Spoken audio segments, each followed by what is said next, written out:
America और Iran के बीच जारी घमासान थमने का नाम नहीं ले रहा है।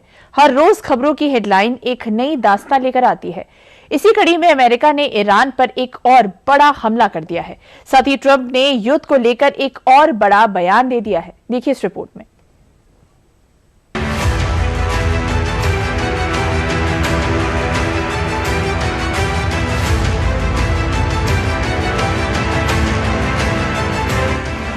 मिडिल ईस्ट की रात एक बार फिर धमाकों की गूंज से कांप उठी।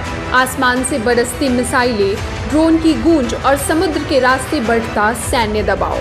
दुनिया की निगाहें एक बार फिर होर्मुज की खाड़ी पर टिक गई हैं। मंगलवार रात अमेरिका ने लगातार चौथे दिन ईरान पर बड़े पैमाने पर सैन्य कार्रवाई की और इस ऑपरेशन में होर्मुज के आसपास ईरानी ठिकानों को मिसाइलों और ड्रोन से निशाना बनाया गया।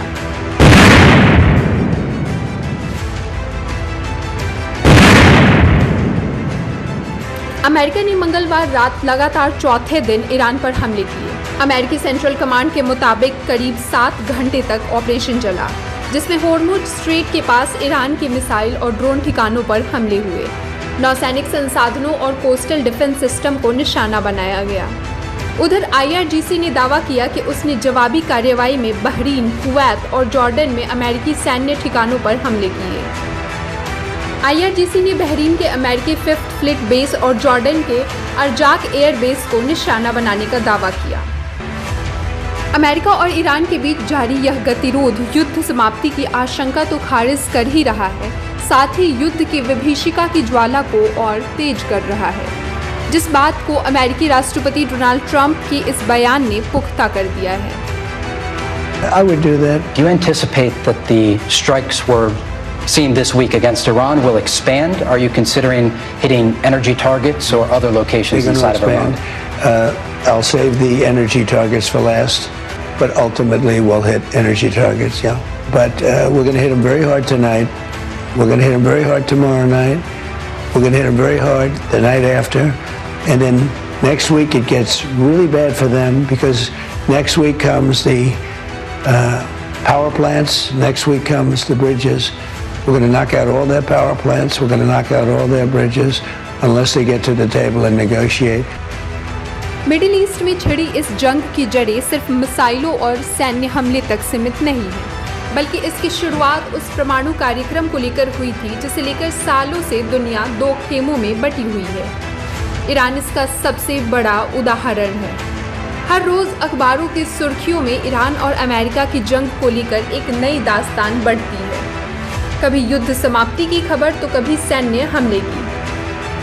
तो सवाल यही कि दोनों देशों के बीच समझौता हो क्यों नहीं पा रहा है और वो कौन से मुद्दे हैं जिस पर दोनों देश बातचीत के टेबल पर नहीं आ पा रहे हैं। पहले इसको समझ लेते हैं। अमेरिका और ईरान दोनों देशों को लगता है कि दबाव बढ़ाकर वो शर्तों को मनवा सकते हैं, इसलिए यह टकराव परमाणु कार्यक्रम सीमित न रहकर होर्मुज तक बड़ा मुद्दा बन गया है। ईरान होर्मुज को अपना गोल्ड वेपन मानता है। ईरान का मानना है कि समुद्री मार्ग पर पकड़ बनाकर अमेरिका पर दबाव बनाया जा सकता है। करीब 25 साल तक परमाणु कार्यक्रम ईरान और अमेरिका का प्रमुख मुद्दा रहा है, लेकिन अब ईरान की प्राथमिकता होर्मुज पर अपना प्रभाव बनाए रखना है, जो अमेरिका के लिए एक चुनौती बनकर उभर रहा है। ईरान और अमेरिका के बीच जारी यह टकराव सिर्फ 2 मुल्कों पर ही असर नहीं डाल रहा है, बल्कि इसके जद में पूरी दुनिया है। किसी के लिए व्यापार आड़े आ रहा है तो किसी के लिए आपसी संबंध। लिहाजा इस मुद्दे पर विशेषज्ञों की क्या राय है, इसको भी समझ लेते हैं।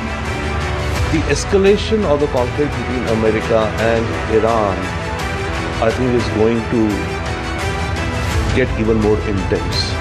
Point being that Iran thinks that it is on a momentum.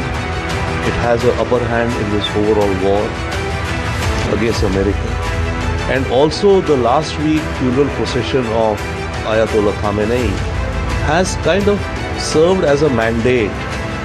The regime thinks that they have got a fresh mandate, a fresh referendum from the people of Iran to continue the war and in fact even to exact revenge. America और Iran के बीच जारी यह तनातनी वैश्विक अर्थव्यवस्था पर भी बुरा असर डाल रही है। इसके साथ ही अमेरिकी राष्ट्रपति डोनाल्ड ट्रंप ने ईरान पर और भी भयानक हमले के संकेत देकर पूरी दुनिया का ध्यान एक बार फिर मिडिल ईस्ट पर खींच दिया है। दुनिया की निगाहें अब वाशिंगटन और तेहरान पर टिकी है, क्योंकि एक छोटी सी चिंगारी भी पूरे क्षेत्र को बड़े संकट में झोंक सकती है।